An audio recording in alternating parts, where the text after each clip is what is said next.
अस्सलाम वालेकुम। Welcome to our channel name Urdu by Adeel. मैं हूं आपका दोस्त अदील। आज की इस वीडियो में बात करने वाले हैं दानिश नाम के बारे में। जानते हैं कि दानिश नाम का मतलब क्या होता है और दानिश नाम वाले लड़के कैसे होते हैं।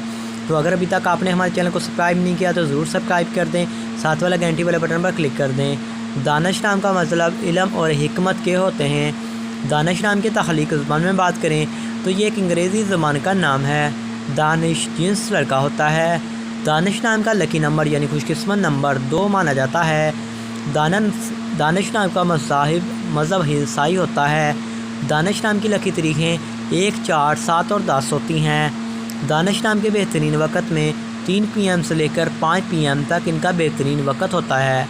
दानिश नाम के लकी दिनों में इतवार, मंगल और जुमेरात शामिल होती है। दानिश नाम वाले लड़के कुछ इस तरह के होंगे। आप लीडर बनना चाहते हैं, आप चाहते हैं कि लोग आपके पीछे चलें, आप लोगों के हीरो बनना चाहते हैं। दानिश नाम की माफ़ी दातों में तांबा शामिल होता है। दानिश नाम के लकी रंगों में बात की जाए तो सुनहरी, नारंगी और सुर्ख रंग शामिल होता है। दानिश नाम के माफ़ी पत्रों में सबज कीमती पत्थर, हकीक अहमर, हकीक, सुनहरी पुखराज, स्याही माइलमा पत्थर शामिल होते हैं। तो उम्मीद करते हैं कि आज के इस वीडियो को आप लाइक कर देंगे और हमारे चैनल को ज़रूर